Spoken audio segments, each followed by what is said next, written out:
দেশের স্বার্থে তৈরি পোশাক খাতের চলমান অস্থিরতা বন্ধে সরকারের সহযোগিতা চেয়েছেন এ খাতের উদ্যোক্তারা। বুধবার রাজধানীর উত্তরায় বিজিএমইএ ভবনে এক জরুরি বৈঠক শেষে এ দাবি জানান ব্যবসায়ীরা।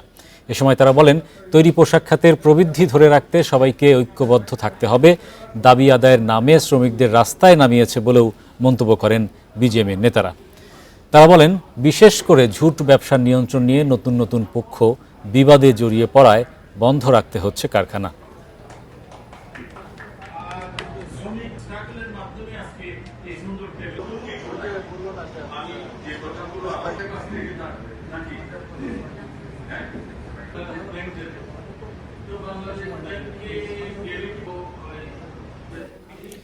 বৈঠকের বিষয়ে বিস্তারিত জানাতে আমাদের সঙ্গে উত্তরা থেকে যোগ দিচ্ছেন সহকর্মী শাহিদ আহমেদ। শাহিদ, আজকের বৈঠকে কি কি বিষয় নিয়ে আলোচনা হয়েছে?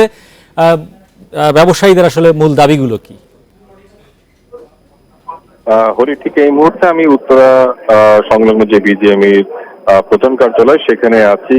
অর্থাৎ এখন থেকে বলা যায় 1 থেকে 2 মিনিট আগে তাদের যে পরিচালক সহ সদস্যদের যে মিটিংটা ছিল সেটা শেষ হয়েছে। আমি যদি একটু দেখাই সেক্ষেত্রে আপনি দেখতে পাচ্ছেন যে বিজিএমইর বর্তমান নেতৃবৃন্দ, সাবেক নেতৃবৃন্দ এবং যারা ব্যবসায়ী, উদ্যোক্তা, বিভিন্ন কারখানার মালিক, পরিচালক, তারা কিন্তু এই বৈঠকে উপস্থিত ছিল এবং সেটা কিন্তু দুপুর 3টা থেকে শুরু হয়েছে এবং সেটা কিন্তু কিছুক্ষণ আগে শেষ হলো।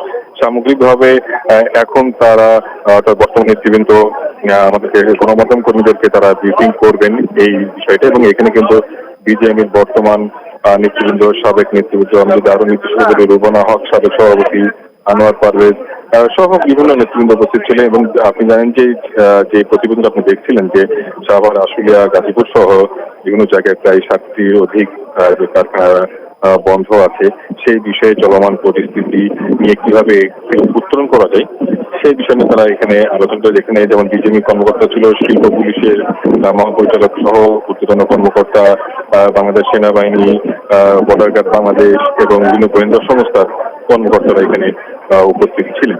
এবং স্বাভাবিক বিভিন্ন তারা মতামত প্রকাশ করেছেন পক্ষ বিপক্ষে। তারা যেটা বলছে যে সরকার পরিবর্তনের পর সারা দেশে যে একটা পরিবর্তন হচ্ছে সেটার সুযোগে কিন্তু এই পোশাক খাতে কিন্তু এক ধরনের বিশেষ মহৎ তারা এটা সুযোগ নেওয়ার চেষ্টা করছে। বিশেষ করে তারা নির্দিষ্ট করে বলছে যে আসলে ঝুট ব্যবসাকে নিয়ন্ত্রণ নিতেই বিভিন্ন ধরনের অস্থিরতা তৈরি পায়। তারা চলছে, শ্রমিকদেরকে নানাভাবে বুঝিয়ে দাবি দেওয়ার কথা বলে রাস্তায় নামানো হচ্ছে এবং যার ফলশ্রুতি তারা বাধ্য হয়ে কারখানা বন্ধ রাখতে হচ্ছে। এবং এই বন্ধ রাখার ফলে যে রপ্তানির যে আদেশ ছিল সেটা কিন্তু বাধাগ্রস্ত হচ্ছে, যার সামগ্রিকভাবে রপ্তানি আয়ের ক্ষেত্রে একটা নেতিবাচক প্রভাব। ধন্যবাদ শাহিদ আমাদের সঙ্গে যুক্ত হওয়ার জন্য।